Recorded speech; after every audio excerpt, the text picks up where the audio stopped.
bien, Sotelma Malitel vous donne l'heure. Il est 13h. Radio Kédou, le journal avec Sotelma Malitel.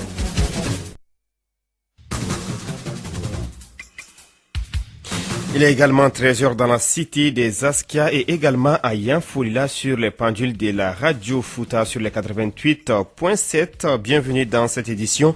Au sommaire, le village d'Eden est encerclé par des hommes armés, nous apprend Bourema Diallo, un habitant de la localité que vous entendrez à l'ouverture de ces 13h. Les jeunes de Gao expliquent les contenus de l'accord aux différentes communautés et habitants de Gouziri dans la région de Gao. On en parle également dans ce journal. Désormais, un fonds africain pour la culture existe. Ces fonds ont été créés par les artistes maliens et africains. Au Nigeria, au moins 8 personnes ont trouvé la mort dans l'effondrement d'un immeuble à Lagos. On en parle dans l'actualité internationale qui sera décryptée dans ce journal par Emma FIFA. Mais nous n'avons, ce sont les titres de ce journal. Arunaba pour le développement.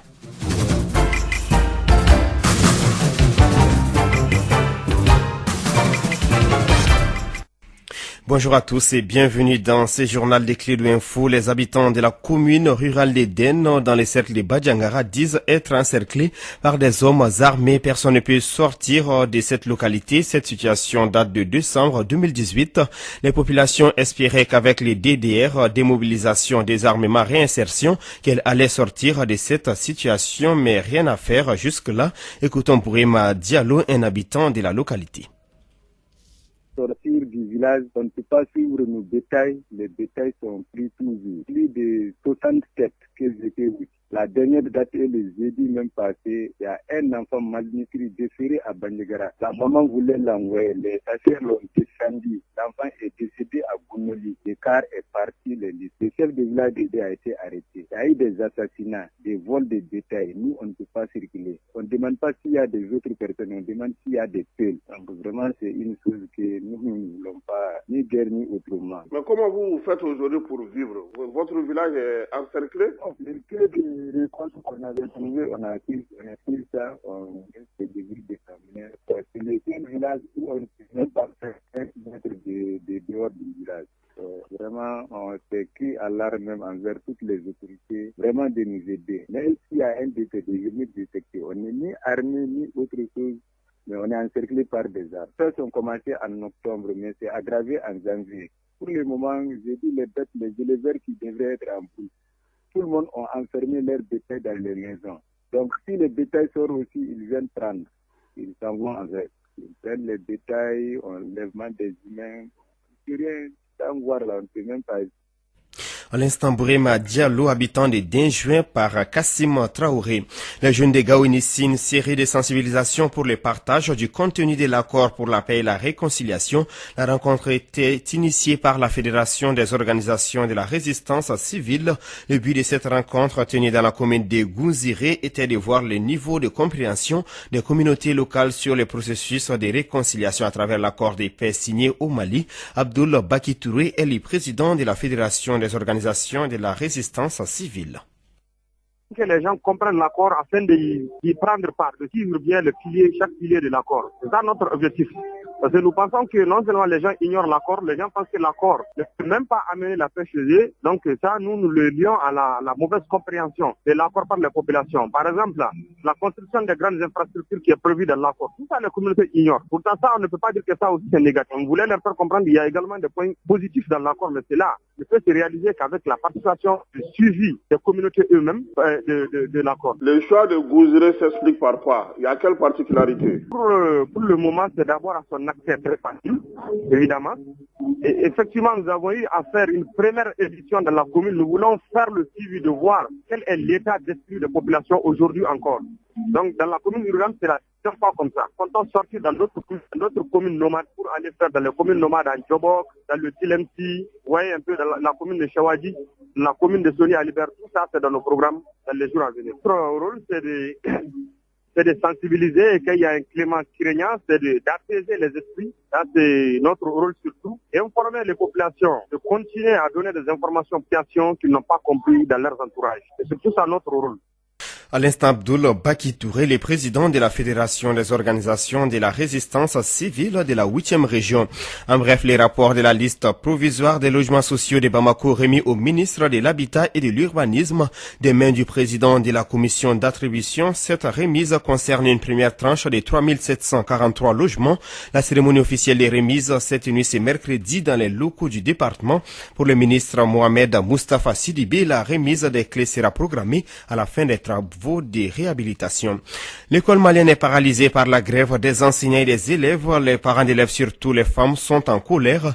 Elles pensent que l'État doit tout faire pour trouver une solution bien idoine. Oumoukuma est parent d'élèves.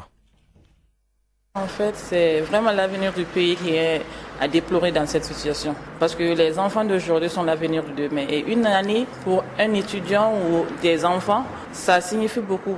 Parce que dans 2 ans, un étudiant, tu peux programmer plusieurs choses. Et si tu perds toute une année, vraiment, et que l'année prochaine, tu dois reprendre ça, il y a des parents qui ne pourront pas financer une nouvelle année. Parce que cette année déjà, beaucoup de parents ont déjà financé, surtout les écoles privées, ont déjà financé les frais de scolarité. Et s'il faut reprendre ça cette année, c'est un impact sur les parents. Et ce sera un grand impact aussi sur les étudiants. Et ça va amener beaucoup d'enfants à abandonner les écoles. Moi, tout ce que je peux dire, c'est vraiment supplier le gouvernement, le président, la première dame, nous sommes tous des parents d'élèves, des mamans, qu'ils essayent de voir cette situation avec les étudiants pour échapper à une année blanche. En Djamana, sans éducation, vraiment, je ne sais pas où on va. À l'instant, Oumoukuma, parent d'élèves, il est 13h passé de 7 minutes dans le studio Djelibaba Sissoko de Radio Clédou.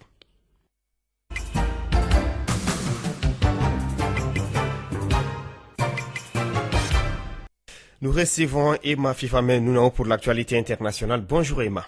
Bonjour Aounaba, bonjour à tous et à toutes. Au Nigeria, au moins 8 personnes ont trouvé la mort dans l'effondrement d'un immeuble à Lagos. Hier matin, un immeuble de 4 étages abritant une école s'est effondré. Des dizaines de personnes se sont alors retrouvées prises au piège, dont beaucoup d'enfants. Toute la journée, les secours se sont activés pour tenter de retrouver des survivants au milieu des décombres. Emmanuel Macron et Félix Tshisekedi se sont finalement rencontrés au Kenya à Nairobi. Les présidents français et congolais ont partagé mercredi soir un dîner avec leur homologue kenyan à Nairobi, une rencontre tripartite qui n'était pas prévue, mais les 3 hommes ont voulu aller de l'avant. Restons en République démocratique du Congo.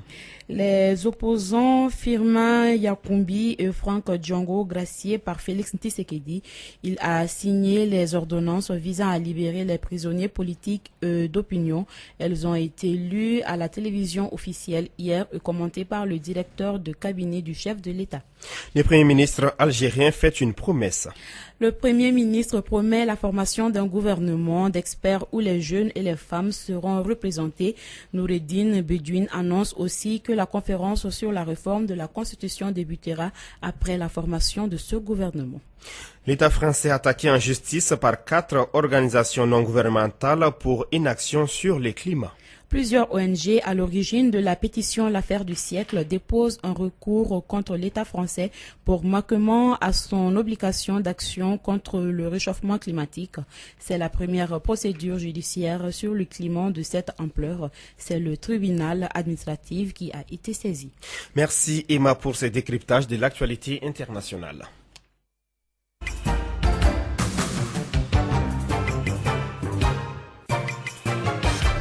Sur le plan national, Corée Banque International a procédé ce matin à une remise des dons à la protection civile de Bamako et aux veuves des militaires. La protection civile a bénéficié des équipements de sauvetage d'une valeur de 5 millions de francs CFA.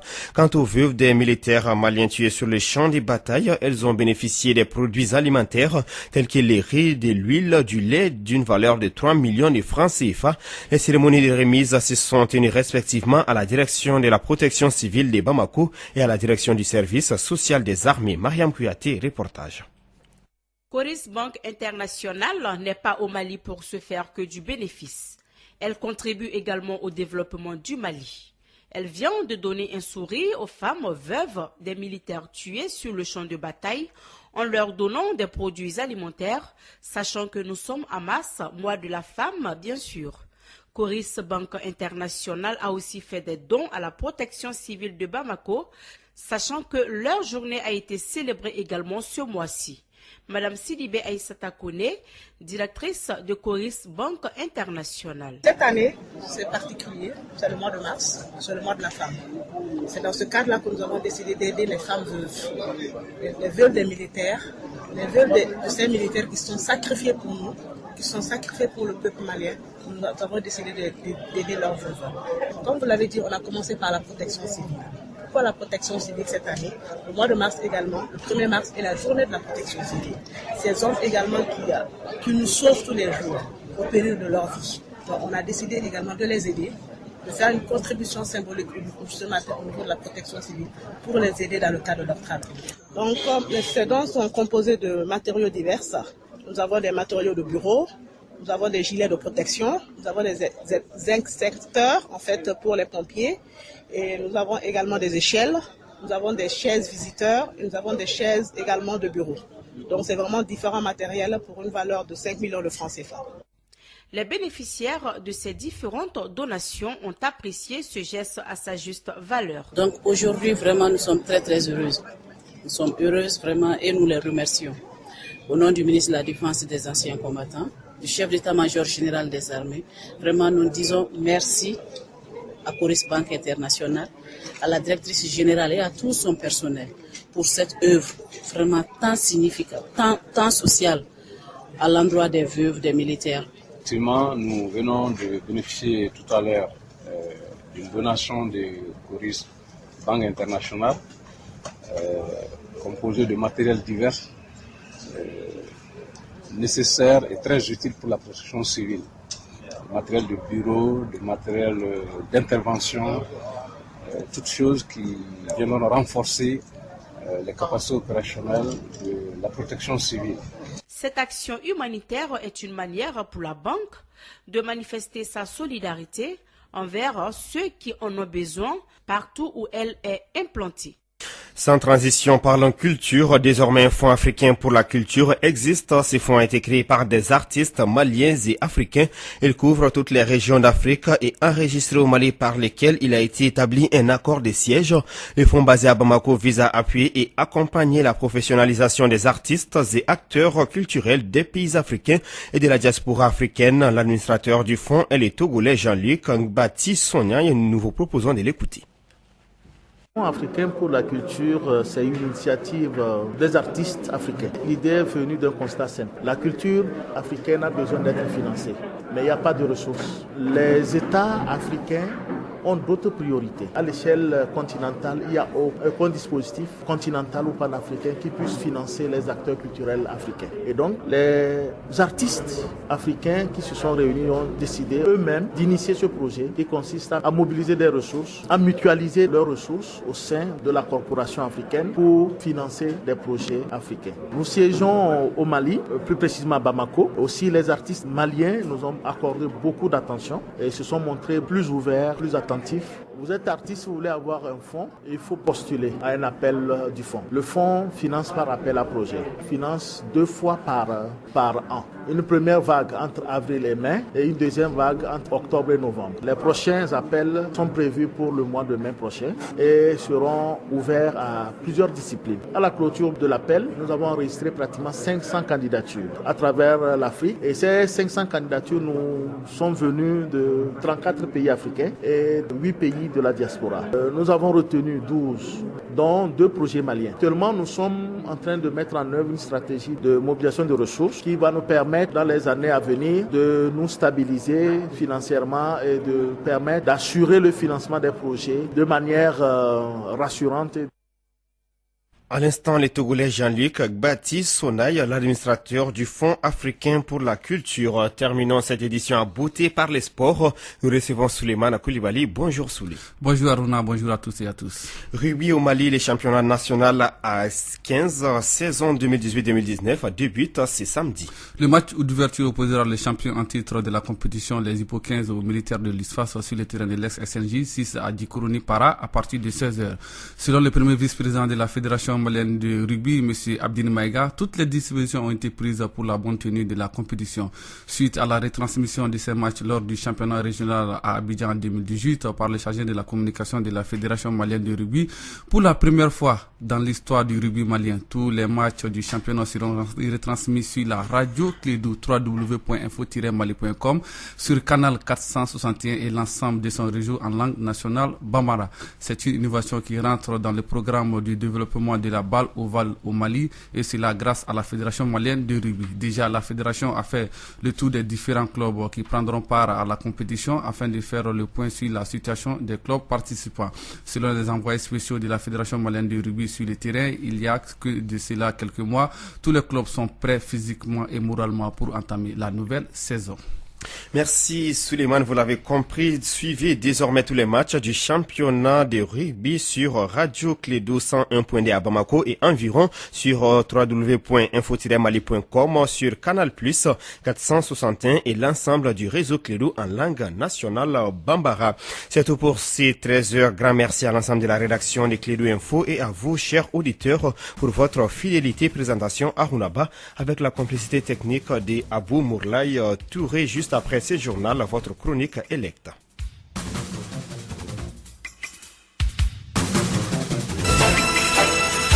Radio Clédou, le journal avec Sotelma Malitel.